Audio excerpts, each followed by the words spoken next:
ସୁପ୍ରଭାତ ଓଡ଼ିଶା। ଆଜି ହେଉଛି 30 ଜୁନ୍ ସୋମବାର। ଚାଲନ୍ତୁ ଦେଖିବା 15ଟି ଗୁରୁତ୍ୱପୂର୍ଣ୍ଣ ନ୍ୟୁଜ୍। ଜନ୍ମବେଦୀରେ ଚତୁର୍ଦ୍ଧାମୂର୍ତ୍ତି। 1 ବର୍ଷ ପରେ ଜନ୍ମବେଦୀକୁ ବାହୁଡ଼ିଛନ୍ତି ଚତୁର୍ଦ୍ଧାମୂର୍ତ୍ତି। ରବିବାର ରାତିରେ ରଥାରୂଢ଼ ବିଗ୍ରହମାନଙ୍କୁ ସେବକମାନେ ପହଣ୍ଡି ନେଇ ଆଡ଼ପ ମଣ୍ଡପରେ ବିଜେ କରାଇଛନ୍ତି। ରବିବାର ସନ୍ଧ୍ୟା ପ୍ରାୟ 6:50ରେ ଆରମ୍ଭ ହୋଇଥିଲା ପହଣ୍ଡି। ଘଣ୍ଟ ମାର୍ଦ୍ଦଳ ଧ୍ୱନି ସଙ୍ଗରେ ହଜାର ହଜାର ଶ୍ରଦ୍ଧାଳୁଙ୍କ ଜୟ ଜଗନ୍ନାଥ ଧ୍ୱନିରେ କମ୍ପି ଉଠିଥିଲା ଶରଧାବାଲି। ରାଜ୍ୟର ସମସ୍ତ ଶିଶୁ ବାଟିକାରେ ନିଯୁକ୍ତି ହେବେ ଶିଶୁ ସେବିକା। ଜାତୀୟ ଶିକ୍ଷାନୀତି 2020 ଅନୁସାରେ ରାଜ୍ୟରେ 45,000 ସରକାରୀ ପ୍ରାଥମିକ ସ୍କୁଲରେ ଚଳିତ ଶିକ୍ଷାବର୍ଷରୁ ସାରା ଶିଶୁ ବାଟିକା ଖୋଲାଯାଇଛି।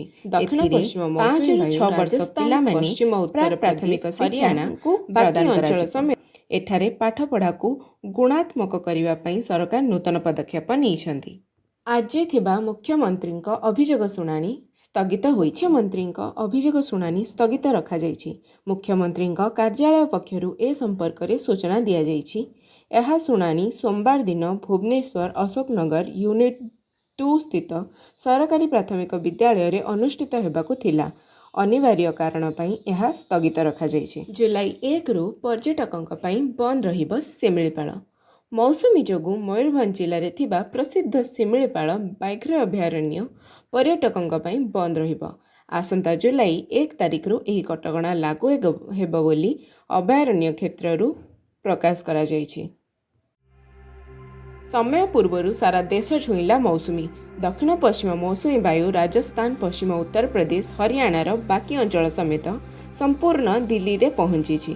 ଏହା ସହିତ ନିର୍ଦ୍ଧାରିତ ସମୟର 9 ଦିନ ପୂର୍ବରୁ ମୌସୁମୀ ସାରା ଦେଶକୁ ଛୁଇଁ ସାରିଛି। ଅହମ୍ମଦାବାଦ ବିମାନ ଦୁର୍ଘଟଣା। ଅହମ୍ମଦାବାଦରେ ହୋଇଥିବା ଏୟାର ଇଣ୍ଡିଆ ବିମାନ ଦୁର୍ଘଟଣା ତଦନ୍ତ ସବୁ ଦିଗରୁ କରାଯାଇଛି।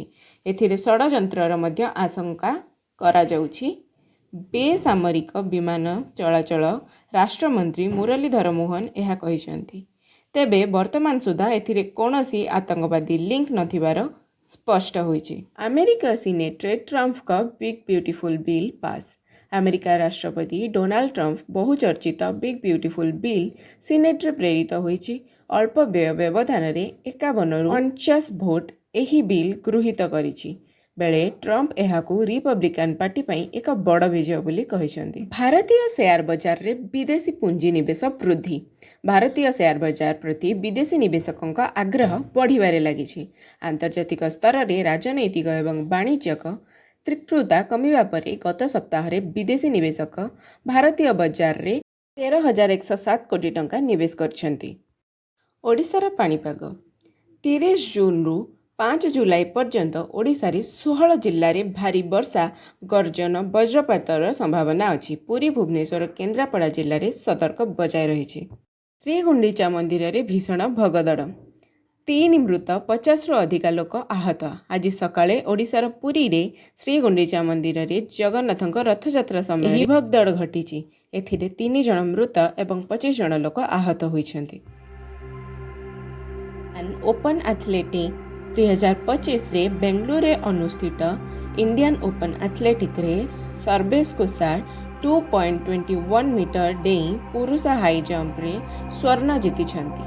ତେଜସ୍ୱିନୀ ଶଙ୍କରଙ୍କୁ ପରାସ୍ତ କରି ମହିଳା 3000 ମିଟର ଷ୍ଟିପଲ୍ ଚେଜ୍ରେ ପ୍ରଥମ ସ୍ଥାନ ଅଧିକାର କରିଛନ୍ତି। ଜୁନିୟର ହକି ବିଶ୍ୱକପ୍ 2025। ଭାରତ ପାକିସ୍ତାନ ଜୁନିୟର ହକି ବିଶ୍ୱକପ୍ରେ 2025 ପାଇଁ ଗୋଟିଏ ଗ୍ରୁପରେ ଅଛନ୍ତି। ଏହି ଟୁର୍ଣ୍ଣାମେଣ୍ଟ ପୁଲ୍ ଘୋଷଣା କରାଯାଇଛି। ଏଥିରେ ଭାରତୀୟ ଦଳ ନିଜର ପ୍ରତିଦ୍ୱନ୍ଦ୍ୱିତା ପ୍ରଦର୍ଶନ ପାଇଁ ପ୍ରସ୍ତୁତ ରହିଛନ୍ତି। ଟି20 ବିଶ୍ୱକପ୍ ବାର୍ଷିକୀ। 2024 ଜୁନ୍ 25ରେ ଭାରତ ଟି20 ବିଶ୍ୱକପ୍ ଜିତିଥିଲା। ପ୍ରଥମ ବାର୍ଷିକୀ ପାଳନ କରାଯାଇଛି, ଯେଉଁଥିପାଇଁ ସୂର୍ଯ୍ୟକୁମାର ଯାଦବଙ୍କର କ୍ୟାଚ୍ ଓ ରୋହିତ ଶର୍ମାଙ୍କର ନେତୃତ୍ୱ ପ୍ରଶଂସିତ ହୋଇଛି।